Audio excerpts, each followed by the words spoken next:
Atos, se você pudesse abrir sua Bíblia em Atos, capítulo 2, a partir do verso de número 1, é onde iremos abordar o assunto dessa noite.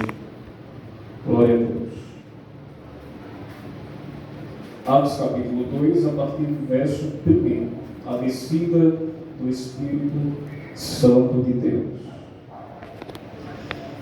Que nos diz assim: cumprindo-se o dia de Pentecostes, estavam todos reunidos no mesmo lugar, e de repente veio do céu um som, como de um vento veemente, impetuoso, e encheu toda a casa. E estavam assentados, e foram vistas por eles línguas repartidas como que de fogo, as quais pousaram sobre cada um deles. E todos eles foram cheios do Espírito Santo, e começaram a falar em outras línguas, conforme o Espírito Santo lhes concedia. E em Jerusalém estavam habitando judeus, varões religiosos, de todas as nações que estão debaixo do céu. E correndo aquela voz, ajuntou-se uma multidão e estava confusa, porque cada um os ouvia falar na sua própria língua, e todos pasmavam e se maravilhavam, dizendo uns aos outros: por quê? Pois que não são galileus todos esses homens que estão falando? Como, pois, ouvimos cada um na nossa própria língua, em que somos nascidos. Até aqui. Graças a Deus. Meus irmãos, aqui nos fala sobre a descida do Espírito Santo, a qual aconteceu no dia de Pentecostes, a palavra fala. Mas muitas pessoas não entendem o que de fato é Pentecostes. Muitos associam essa palavra com o mover do Espírito Santo. Mas, na verdade, essa palavra, o significado dela é porque é uma festa dos judeus.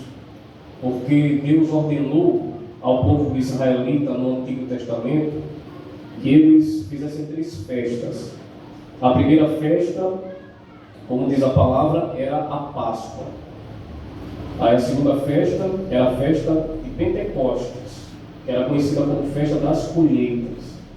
E a terceira festa era a festa do tabernáculo, que era uma festa que eles comemoravam ali o tempo que eles ficaram no deserto, vivendo em tabernáculos. Mas o ponto aqui é a segunda festa, a festa de Pentecostes, que era conhecida como festa das colheitas. E a palavra-chave aqui é Pentecostes.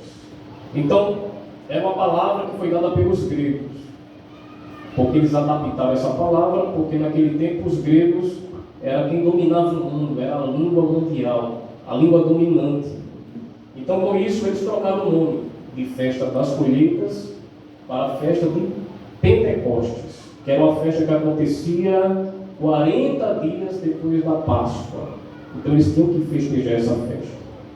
Mas o dom de línguas, como a gente conhece, ele é mais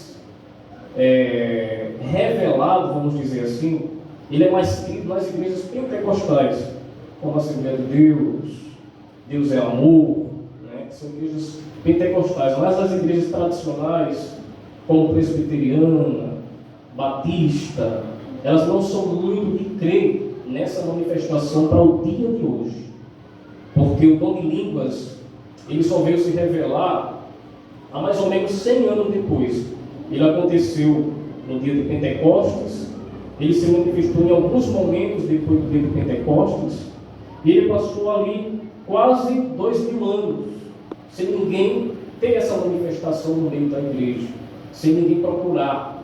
E há mais ou menos 100 anos, no começo do século passado, é que houve um avivamento que trouxe novamente para os pentecostais crerem as línguas novamente, que aconteceu um avivamento muito grande nos Estados Unidos, numa rua chamada Rua Azusa, e lá eles se reuniam E muitos se reuniam ali.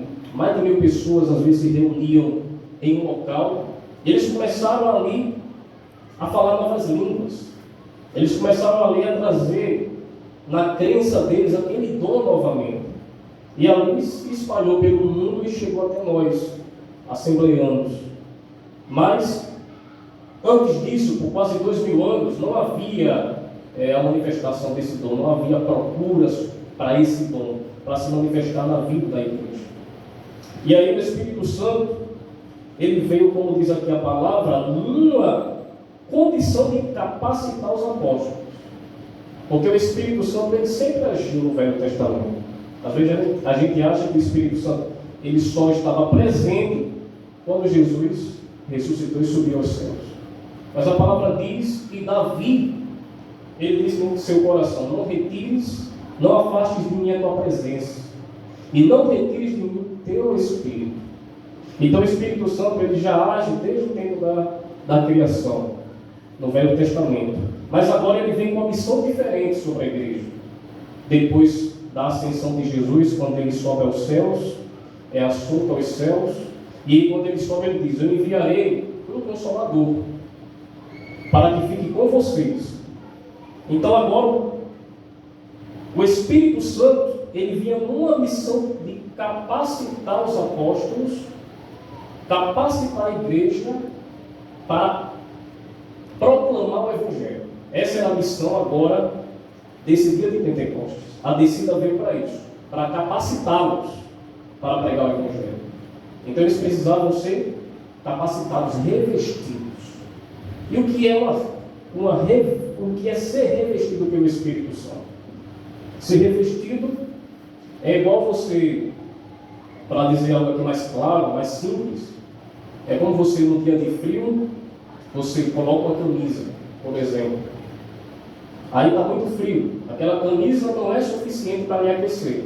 Então você vai colocar um casaco para o quê? Para você se revestir e combater aquele frio. Então, essa era a missão do Espírito Santo. Já estava entre eles. Mas eles precisavam de um revestimento de poder para os capacitar para poderem pregar o Evangelho. Porque o propósito era evangelismo. Então, como diz aqui a palavra, cumprindo-se o dia de Pentecostes, estavam todos reunidos no mesmo lugar. Então, a festa de Pentecostes, como eu falei, ela durava 50 dias. E onde é que eles estavam nesse momento? Onde é que eles estavam reunidos? A Bíblia diz que estavam reunidos no mesmo lugar. Esse lugar era um lugar chamado cenáculo. E o que era um cenáculo? Era uma casa a qual tinha um primeiro andar. E eles se reuniam no primeiro andar dessa casa para fazer reuniões, para orar. E geralmente eu acredito que esse cenáculo estava perto do templo ali. Estava em Jerusalém. E aí eles se reuniram naquele lugar para orar, para tentar entender quando é que iria vir essa vinda do Espírito Santo. Porque o Senhor tinha dito a eles: Jesus, quando ressuscitou, passou 40 dias com eles, comendo, aparecendo para eles, se reunindo. Muitos viram Jesus. E ele disse: não saiam de Jerusalém, até que do alto desça o Espírito Santo. E o que é essa promessa? Essa promessa da vinda do Espírito Santo é aquela promessa que está lá em Joel, quando Joel disse: nos últimos dias eu derramarei do meu Espírito, vossos filhos, vossas filhas profetizarão, vossos jovens terão sonhos, vossos velhos terão visões.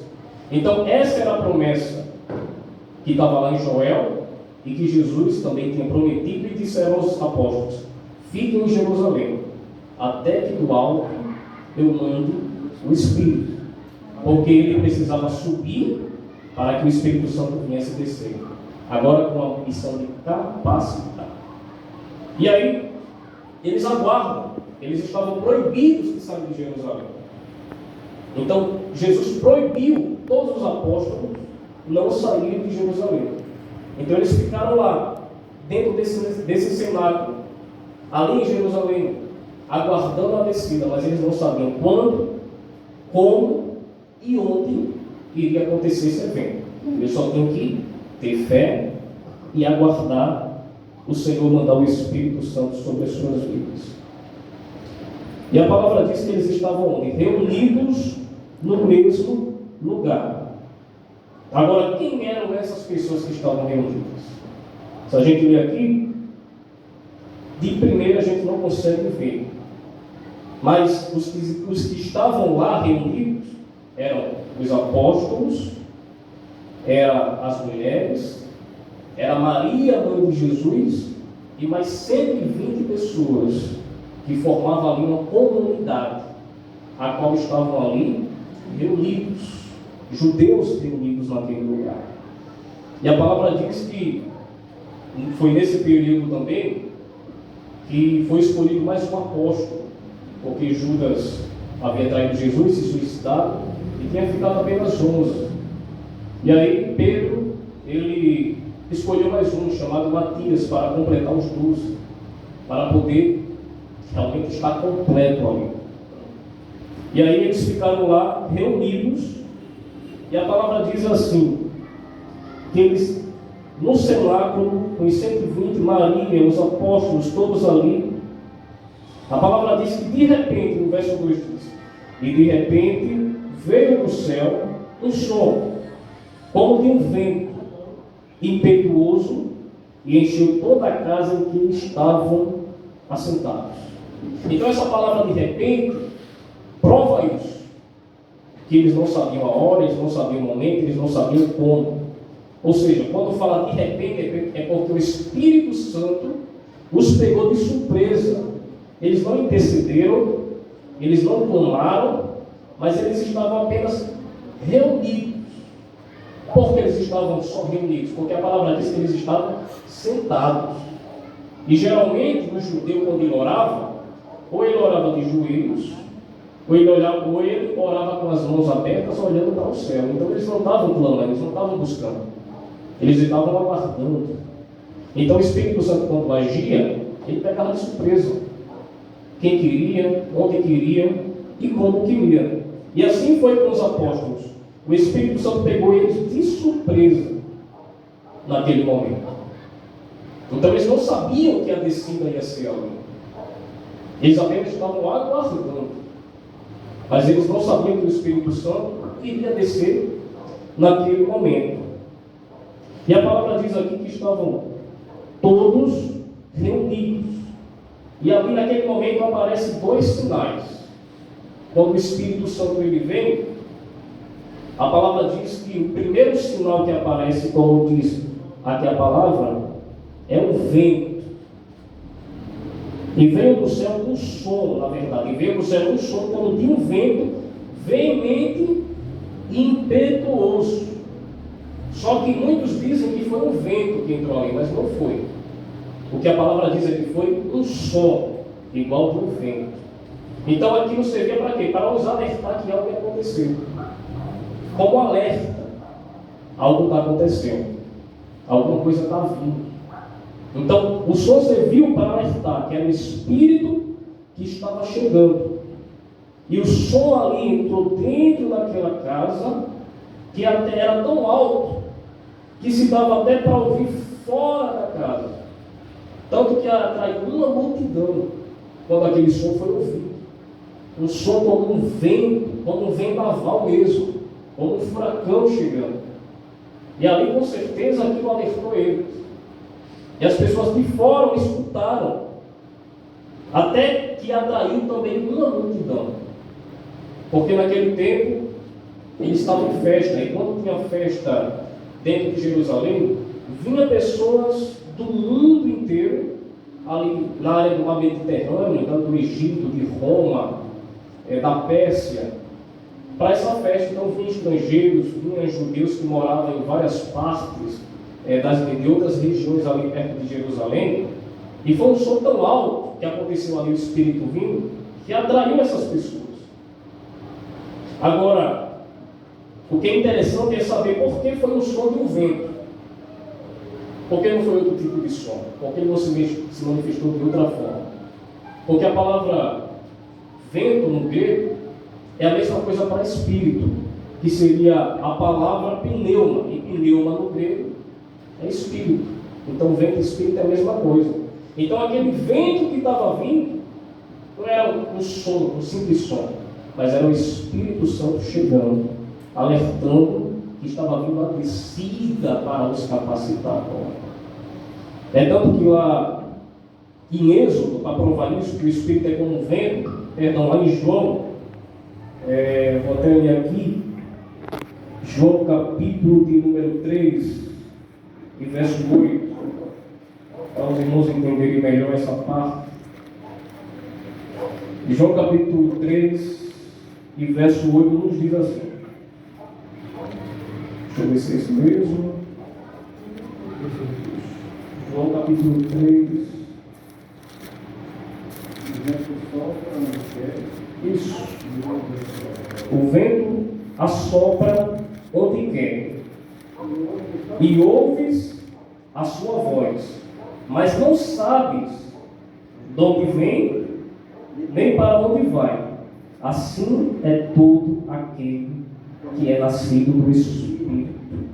Ou seja, quando o Espírito Santo ele desceu, fala o que aqui? Fala de, esse versículo fala de imprevisibilidade. Não podemos prever, porque o Espírito Santo ele usa quem quer, na hora que quer, e escolhe quem ele quer. Glória a Deus. Então, não dá para escolher, é ele que nos escolhe. Não dá para você dizer, Espírito Santo venha, não. Quando você decide, ele já te capacitou, ele já te escolheu. Não é a gente que escolhe o Espírito Santo, mas é ele que nos escolhe, nos visita, nos capacita, nos sustenta. Ele vai agir em quem quer, na hora que quer, e no momento certo que ele quiser. Amém? Então, é o Espírito Santo que nos capacita. Deixa eu voltar aqui. Ou eu ainda estou sendo cheio do Espírito pelas minhas condutas, pelas minhas atitudes, pelas minhas palavras, pelo meu comportamento. A gente vai saber se o Espírito está perto ou se ele está se afastando. Aí continua aqui no Ato 2. Falei aqui dos dois sinais. E a palavra diz aqui, né? E começaram a falar em outras línguas. Então, que línguas eram essas? Em que línguas eles estavam falando? A palavra diz que eram línguas estranhas. Então, por falar em outras línguas, aconteceu para que tivesse também uma prova, que era realmente a descida da promessa do Espírito Santo. Porque se eles só ouvissem o som, mas não tivesse uma prova, os que estavam ali não iriam crer, não iriam entender que era descida. Então, o som serviu como alerta, alguma coisa está vindo. E as línguas eram a prova para eles crerem que de fato foi o Espírito Santo que desceu sobre a vida deles, como os Lucas aqui ele registra. Então, essa foi a prova, o referencial. Eles começaram a falar em outras línguas. Então, quando eles começaram a falar em outras línguas, aquilo começou a chamar a atenção de quem estava fora. Tinha muita gente fora, porque talvez aquele cenáculo fosse perto do templo. E o templo ele tinha um pátio muito grande, onde muita gente se reunia ali.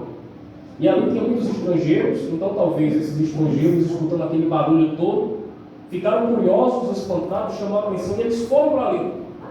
Só que quando eles foram para ali, a palavra diz que havia gregos, como eu falei, havia romanos, ou seja, havia pessoas de várias línguas diferentes.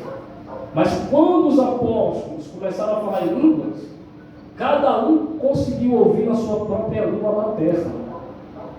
Então, os gregos conseguiram ouvir em grego, mas quem era romano ouviu na sua língua.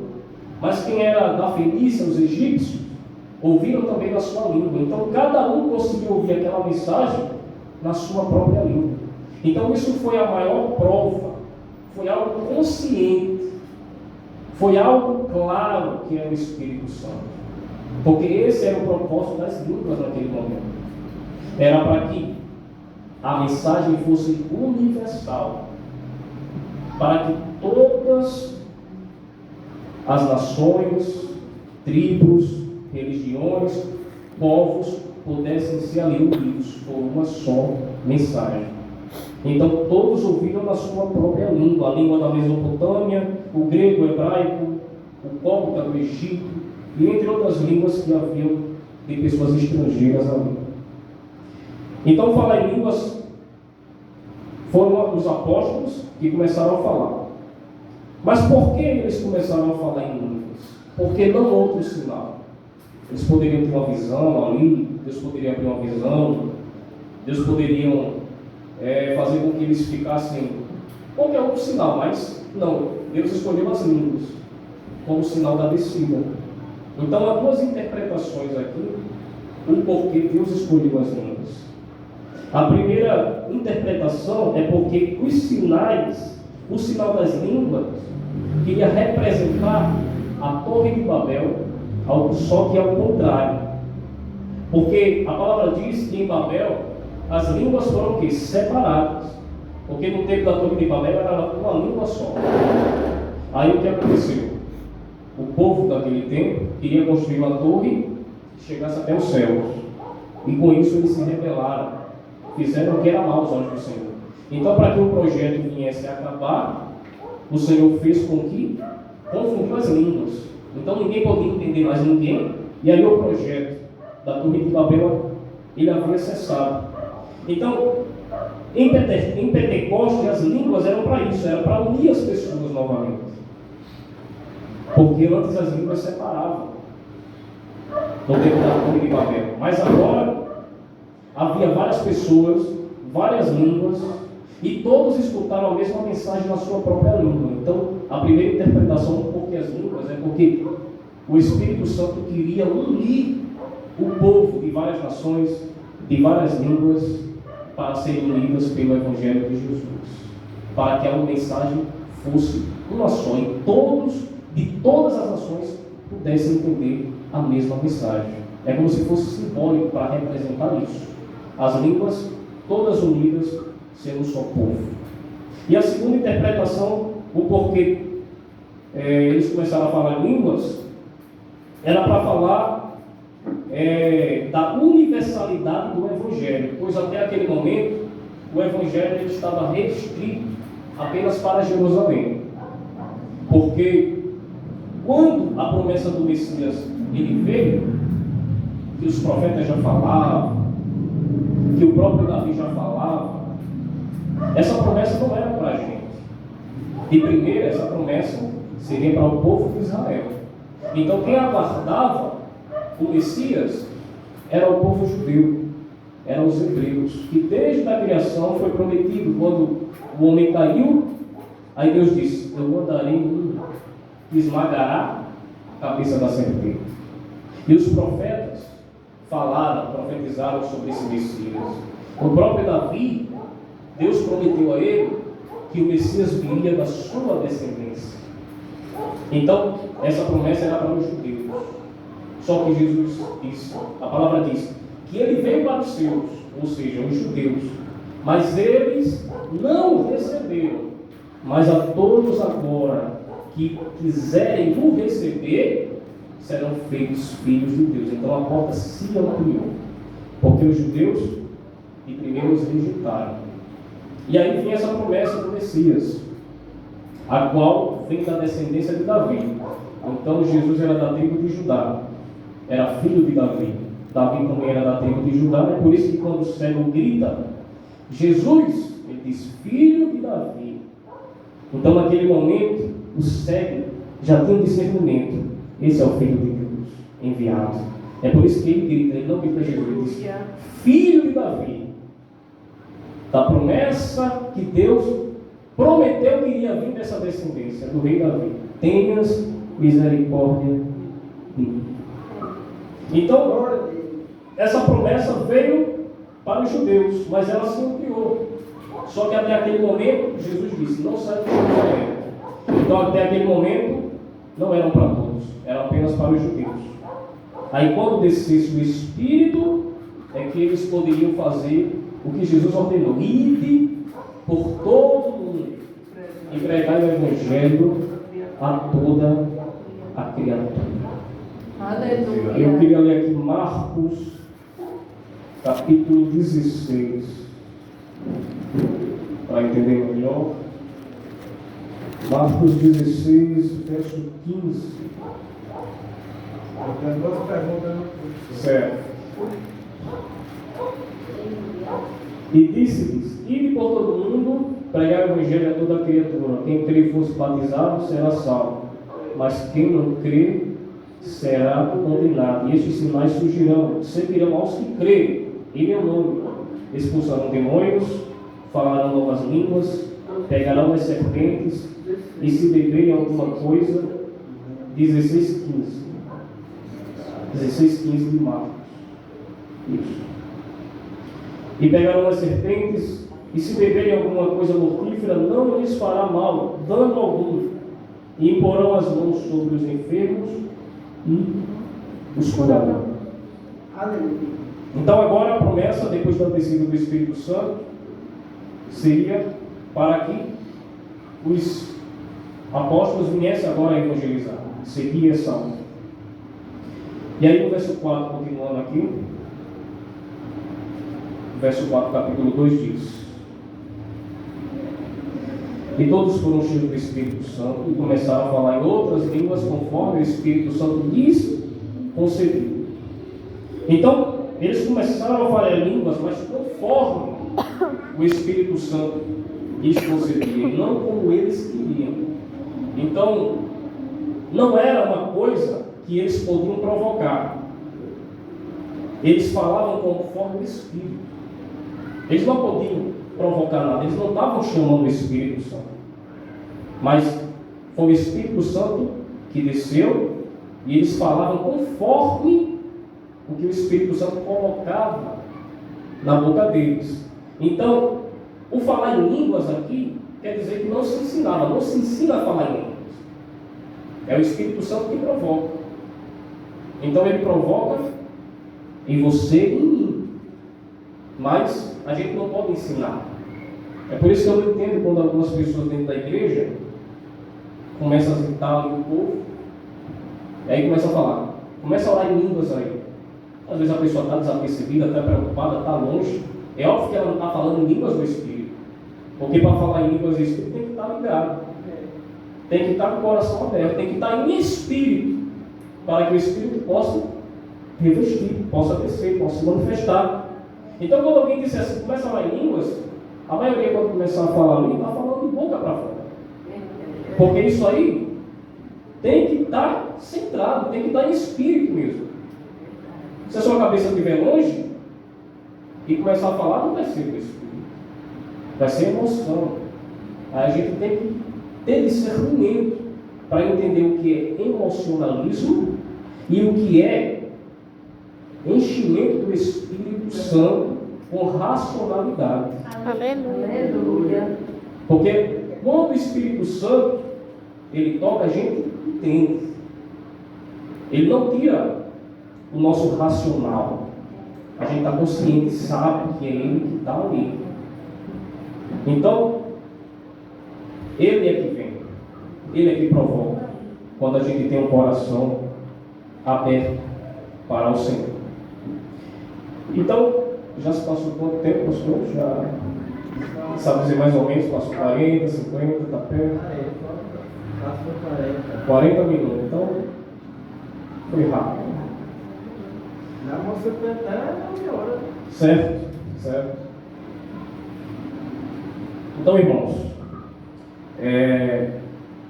para concluir aqui, a manifestação ali então de Pentecostes, da maneira que foi, ela não pode mais se repetir daquela maneira. Foi um evento único. Daquela maneira não vai mais se repetir. Com aquela intensidade não vai. Mas podemos sim ser cheios do Espírito, batizados com o Espírito e com fogo. Aleluia. Isso a gente pode.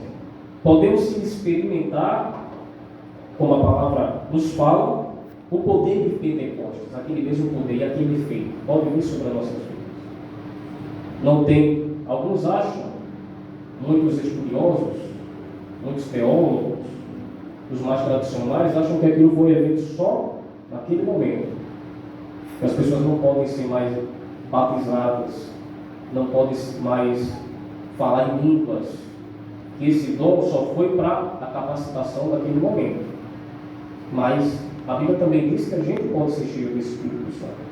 Não precisa se repetir um evento daquele para que a igreja possa ser capacitada, possa ser cheia, o Espírito Santo possa descer. Porque na verdade ele sempre escreve. Mas ele escolhe alguns para capacitar também para uma obra, para ser usado por Deus. Então, da mesma forma que desceu naquele momento, o Espírito Santo continua sendo derramado do mesmo jeito. Porque hoje quem está com a gente é o Espírito Santo. No Velho Testamento estava o Pai, no Novo Testamento o Filho, e quando surgiu a igreja apostólica com aqueles 120 que foram os primeiros, a primeira igreja, de fato, os primeiros cristãos, agora era com o Espírito Santo. Então Deus hoje está representado na igreja através do Espírito de Deus. Aleluia. Então qual era o propósito de Pentecostes?